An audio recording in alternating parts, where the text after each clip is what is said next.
Hello all 685 of you, I'm Redkwan, also known as YouTube's most sorry excuse for comedy. As you may know, I've recently ended the Switch Monthly Report series. It might come back at some point, and some people have expressed some mild disappointment for it ending, so as of now, it's probably just on hiatus.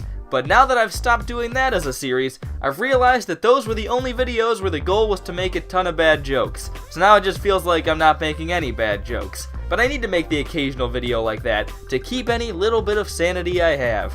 Enter, it came from the eShop. Ooh!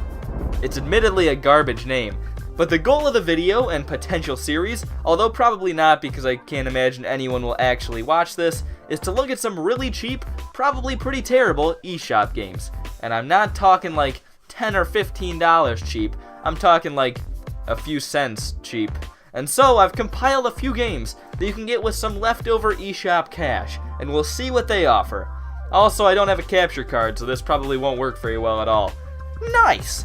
The first game we have here is, oh sir, the Hollywood Roast. I think this game is actually somewhat well known, although I'd never heard of it before a few days ago. The Hollywood Roast is a game where you take little pieces of words to concoct some sick roasts on celebrities.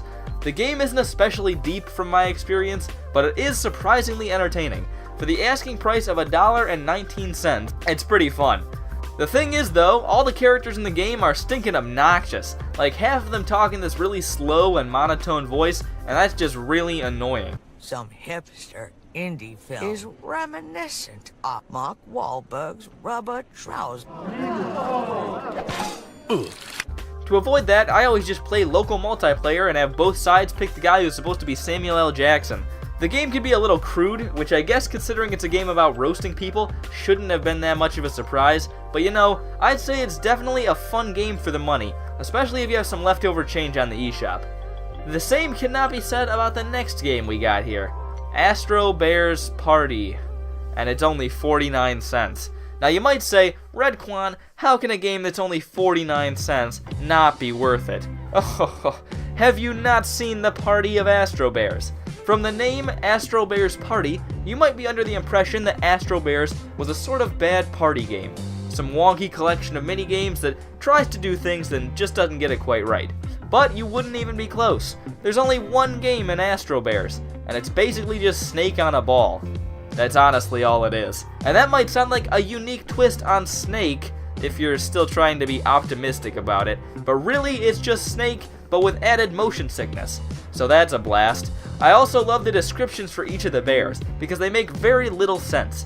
If you look at Bishnu and Ziaoli, or however that's pronounced, you might think these descriptions are alright.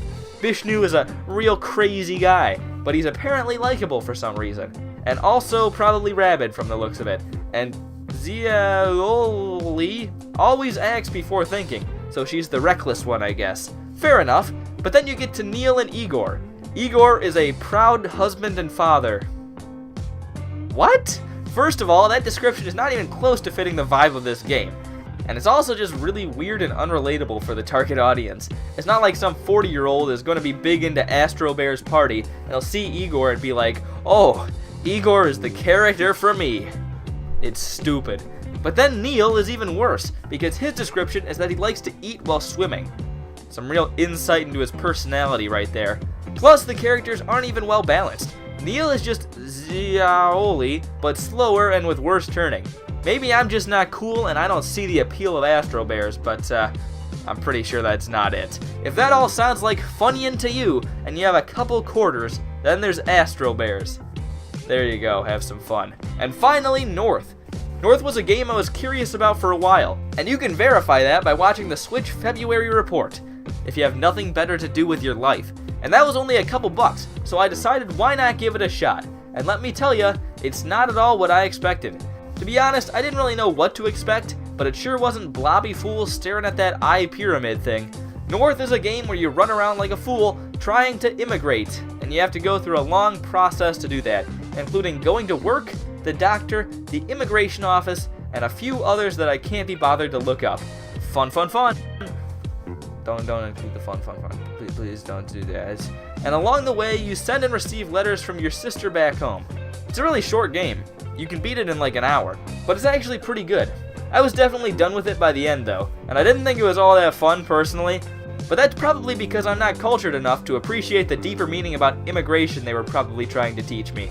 I'm pretty oblivious. But if you like games with deformed humans, you can go and buy it. It came from the eShop. Well, I'm Redkwan. Do you enjoy playing dirt cheap eShop games knowing full well that they probably won't be very good? Probably not. It's a pretty stupid excuse for a hobby. What type of stuff would you like to see fill the Switch Monthly Report gap for the time being? I could do this, I could go back to the Switch Monthly Reports right away, or I could do some weird idea you all have.